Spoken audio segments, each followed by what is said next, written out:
And we're back to Neo San Francisco. I would say we're back. I'm here on my own. And I'm a little bit talking crazy talk. I could say it's me and Turing. Hey Turing. It's Turing, your borrowed companion /investigation buddy. Hi. There we go. Hi. See? We have two choices where we're going to go to next. Either the Cos.io Corp or the Flower Mansion. I don't really trust Fairlight, but I'm assuming we're going to have to go to both these places eventually, so let's try and get our way into the Flower Mansion.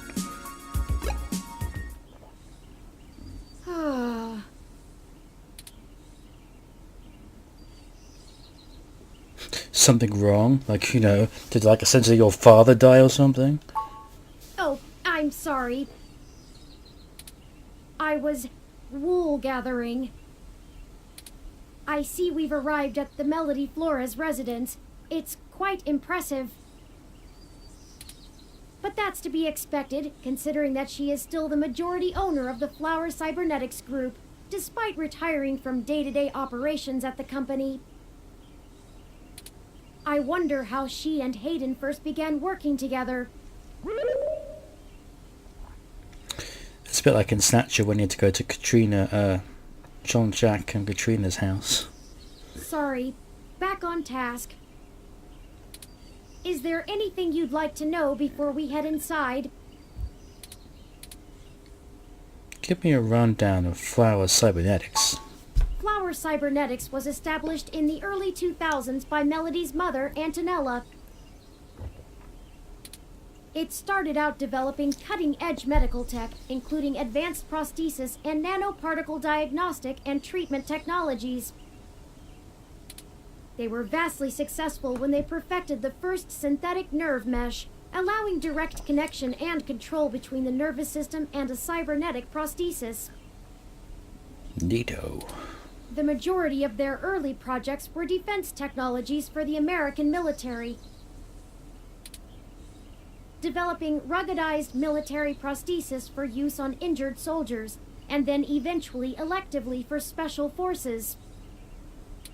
This research line culminated in the development of brain-controlled androids as shock troops, long since barred by international law. Melody took over the company from her aging mother, and she fought against developing further military hardware from that point on. She pushed the company to use the BCA technology for the company's original goals of medical advancement, as well as developing the first direct link virtual reality implants. The company is largely successful on a global scale, despite continued legislative movement against extensive cybernetic use, especially brain implants. Am I the one that keeps mistaking Turing's rosy cheeks for his eyes? I know they're not, but I keep on forgetting that it's not his eyes, it's just his little ruddy cheeks.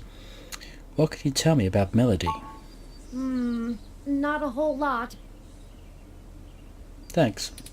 She's largely private, in contrast to her mother's penchant for courting a media circus. Several biographies of former Flower executives show her as intensely passionate about demilitarizing the company to the point of absolute viciousness in the boardroom. But it's been a long time since her days of fighting for the company, and she's since stepped away from the helm. There's talk that she's lost her spine in her old age, but... Well, I'd take that with a grain of salt.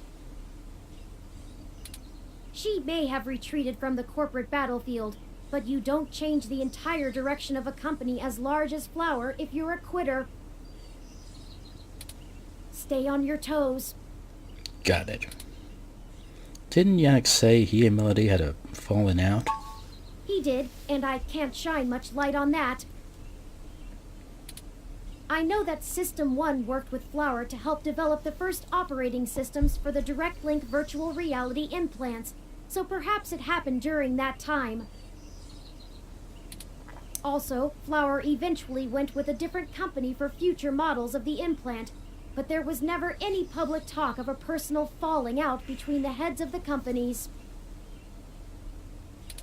I'll scrape the mesh for more rumors, but they'll only be that, rumors. I can do my best to parse fact from fiction, but it blurs too much for me to be sure what's real. Let's go ahead and head in. No time like the present, then.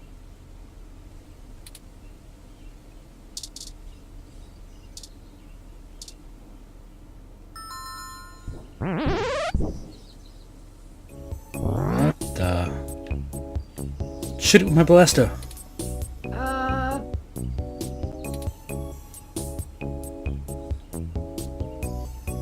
Is that a bear, Turing? It appears so. I'll definitely have to use my blaster.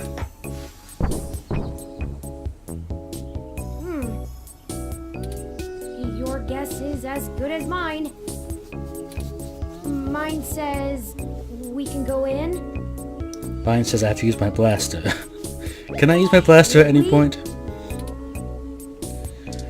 Well, the door's open. I'm going in. Oh, wow!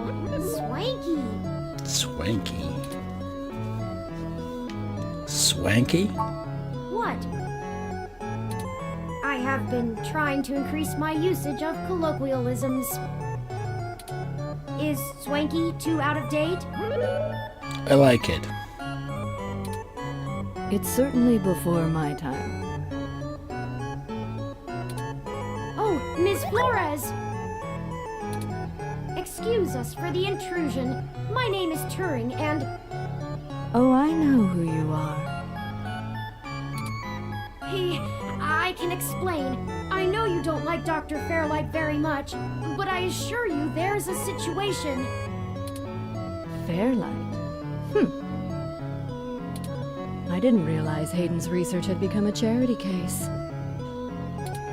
Though I suppose little boy Yannick will throw money at anything that raises his profile on the mesh.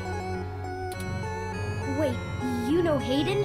Also, we actually only just met Dr. Fairlight yesterday. Oh, that's too bad. Now Pat won't have to eat you. What?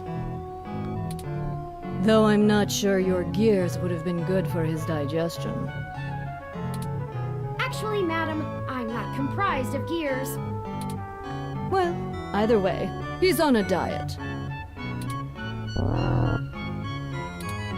This philosophy is how I lead my life. Sometimes you eat the bear, and sometimes the bear, well, he eats you. Do you understand? Not really. Look, I don't have all day to entertain you, Turing, nor your new friend. Not even for Hayden. You don't have time to waste if you're going to find him, either. Right.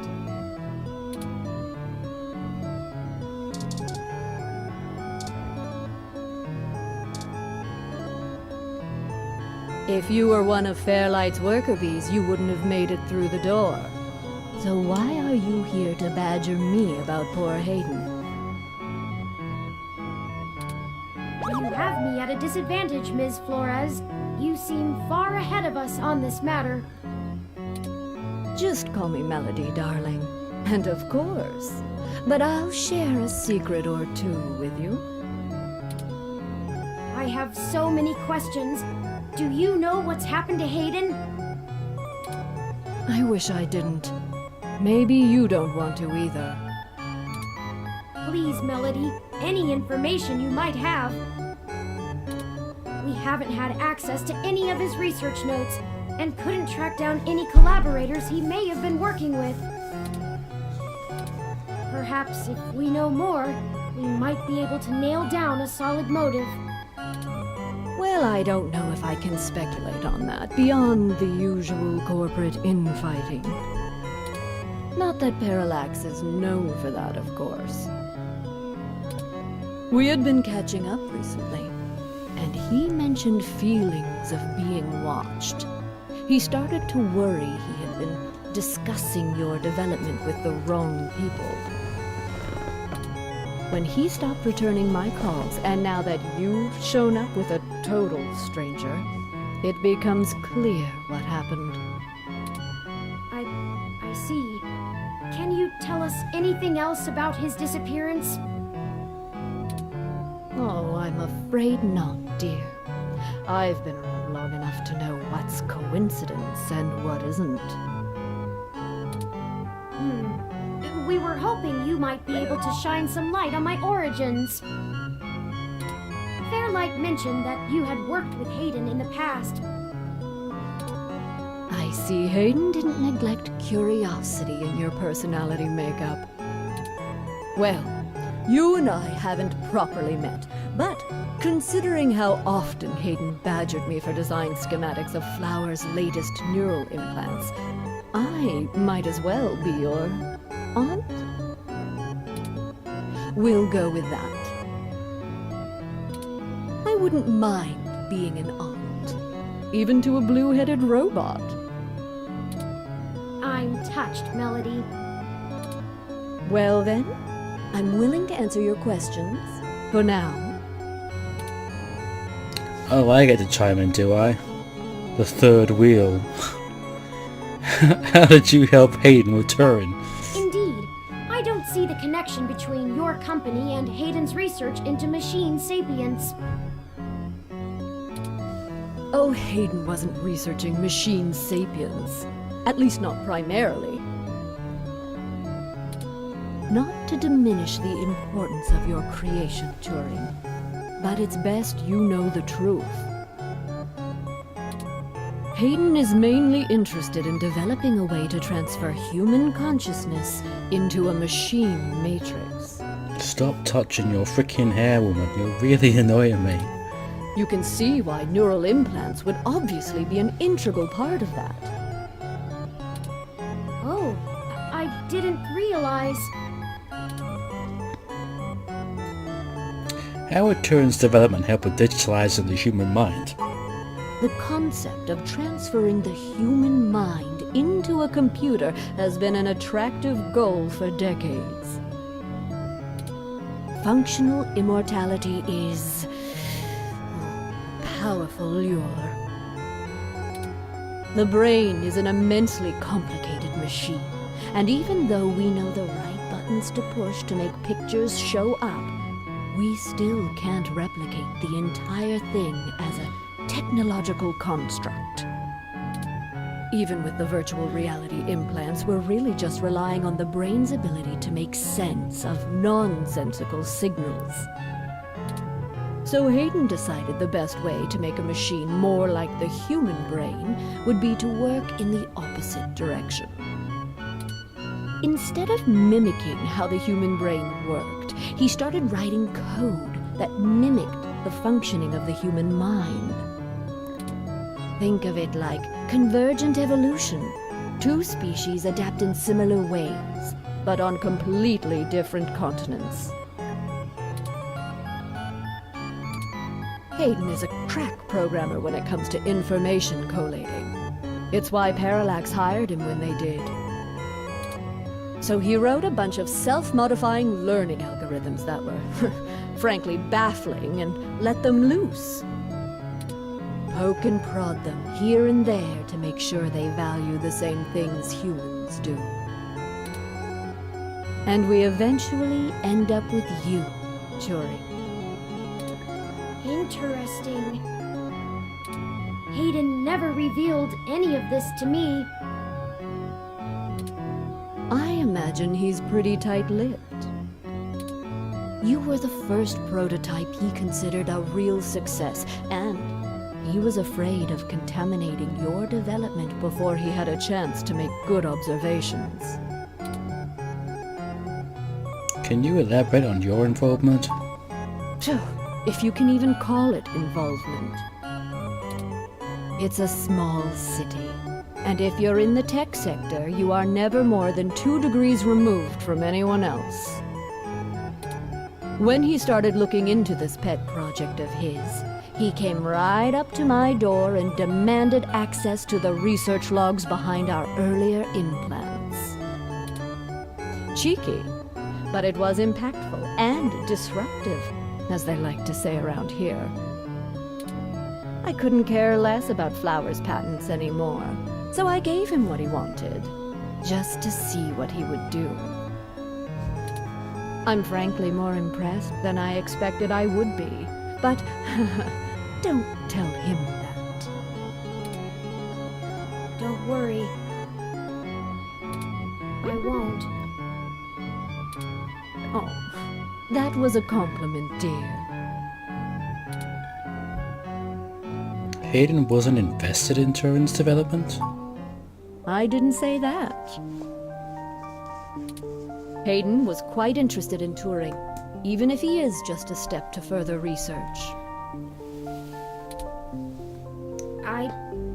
In fact, he was preparing to publish his findings involving Turing, and I know it's going to make one heck of a splash in the scientific community.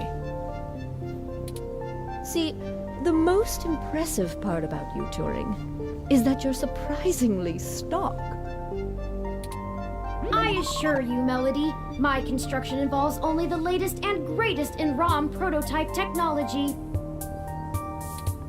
Exactly. You're not off the shelf, but you're still just a souped-up ROM, more or less like every other one out there. Your personality algorithms are impressive, but they don't require some new space-age technology to work. Hayden is going to propose that human consciousness transference does not require special brain-like hardware architecture, but merely the right software wrapper to interface with the hardware. Much like how you function. I suppose that is correct. Still, my personality matrices do take up substantial amounts of my processing power. Wouldn't custom hardware have capabilities that better serve such a demanding, specialized task? Sure, there's still plenty of reason in trying to make a computer that works just like a human brain. Efficiency is an important part of that. But if Hayden can emulate the human mind in existing technology, it means we can start the immortality now, rather than waiting for hardware to catch up with Hayden's software. Frankly, I'm not terribly interested in living forever, but there's more than enough people who are. Thank you for this, Melody. I understand so little of my origins. Well, I'm sorry I don't know more of the specifics. Hayden kept me up to date on his progress, but only in the vaguest of ways. If you can hunt down his notes, I'm sure they'll tell you more. Of course, we'll keep looking. Now, perhaps we could ask some other questions? Sure.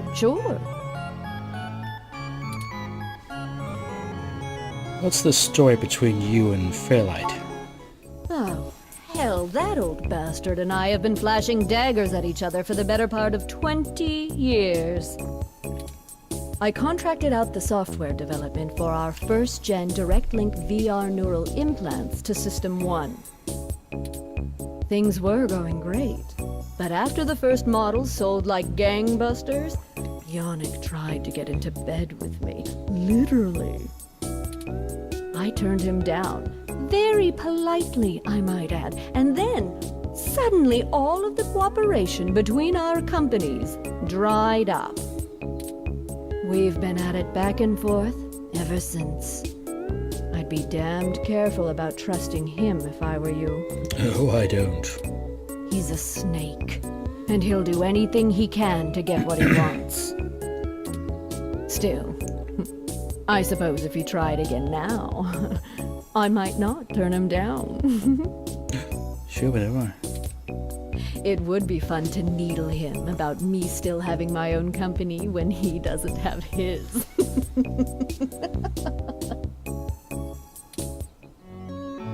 I think that's everything we need to know. Good. I can get back to my retirement. Thank you for your time, Melody. We'll be in touch later. Oh, one more piece of information for you, if you'd like it. I've got the contact info for a Vincent Mensa, who I think might be of help to you. Vincent was working more closely with Hayden inside Parallax, mostly on his company-approved research on data collating algorithms for the mesh. I'll send him a message and ask him to meet you somewhere. He owes me a favor anyway, and might be able to give you some more information on anything else Hayden may have been working on. Nifty. That would be fantastic, Melody. Woo. Perhaps Golden Gate Park? Be careful, Turing. I don't like Fairlight's stench all over this scenario. Don't show him too many of your cards. Cards? This euphemism is unfamiliar to me. Don't tell him anything if you can. Fairlight is more dangerous the more he's informed. Thank you, Aunt Melody. Wish us luck. Looks from this stuff. The gardening ROM. A Malcolm model ROM is tending to the garden. A large climate-controlled globe towers in the lounge. It has some lively in-season plants inside.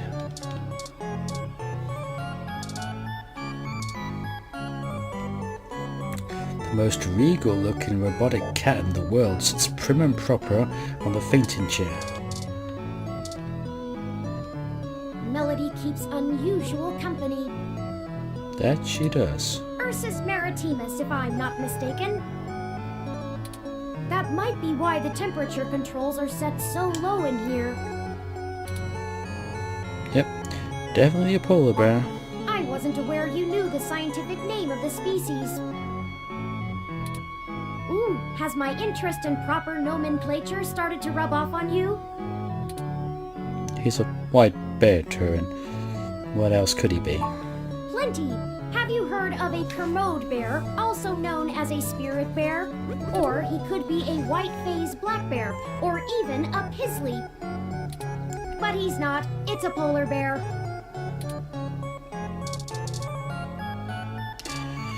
Another ROM there. Room control. TV.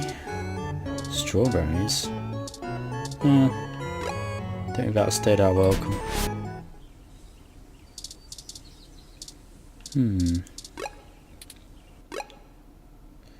Okay, we have two choices again. Golden Gate Park or to the COS IO Corp. Might as well go to Golden Gate Park. We're on this track. This music is so Daft Punk. I've said it before, but it's like I can't remember the exact song, but if you watch the Interstellar anime movie, it's definitely in that, and on the album.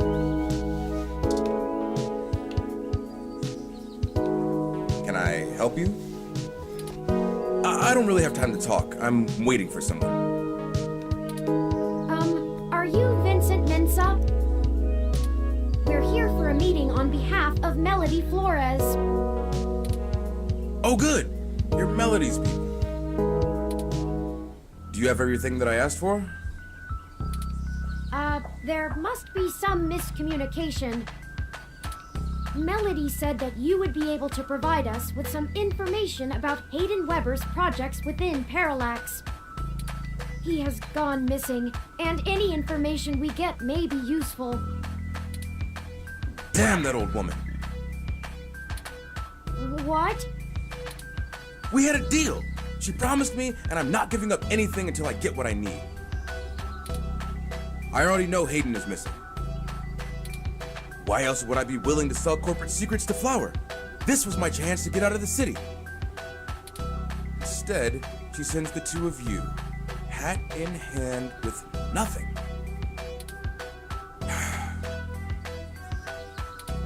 I'm assuming you're Hayden's little pet AI? Insulting, but accurate. Look, I'm sorry to come off callous. I do want to help. Hayden was a colleague and a friend, and I want to know he's okay. But I also need help getting the hell out of Neo SF, and now. My info is my leverage, and it's not for free. I'll just have to find another buyer. Maybe after I make another deal, I'll be able to pass it to you. Perhaps we could assist you? My friend here is a terrific journalist. Being skilled at hunting down people and information is part of the job. I don't know. Look, I need 100,000 credits, an untraceable car, and a fake passport for me and my wife, Francesca. If you can get me all that, I'll give you anything you want. Hayden's research notes, what I know about Parallax, my company's security credentials, whatever. If you're really sure journals can come up with that kind of stuff in one day. We might be able to do that. Might? Do you mind answering some other questions first? Dear God, I'm doomed. Melody only gave us a rough sketch of what you need. The more you can tell us about the situation, the sooner we can fulfill your request. Sure, as long as it isn't the juicy stuff. What do you do for Parallax? I'm the head applications engineer for their data analysis division. Or maybe was, is what I should be saying. If Hayden is the big brain who comes up with the math that runs the search algorithms, I'm the guy who figures out how to collect and apply the data that we get. We've worked pretty closely for years, but he's head and shoulders above me as far as theory goes. Hayden built a fully independent machine intelligence in his spare time. Don't get me wrong, I'm not trying to bash myself here. I'm a good software engineer, probably one of the best. But machine intelligence? In a form factor like yours? Now that blows my mind. We've got full immersion, virtual reality, yet most people would still call you science fiction.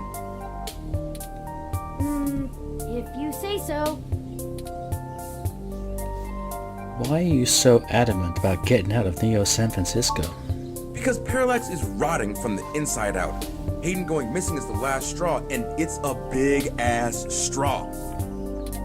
There is... how do I put this without giving it away?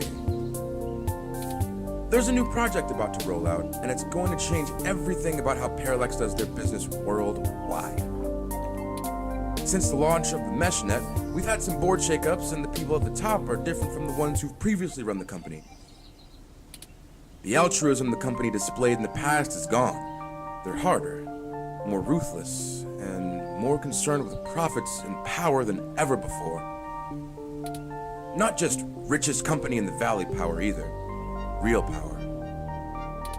My guess? Parallax got rid of Hayden because he was about to do something that would get in the way of that. If they're willing to get rid of the brightest mind on their payroll, what's to stop them from getting rid of me? There's a half dozen people who could do my job. So I'm getting out before I accidentally step on the wrong person's toes and end up at the bottom of the bay.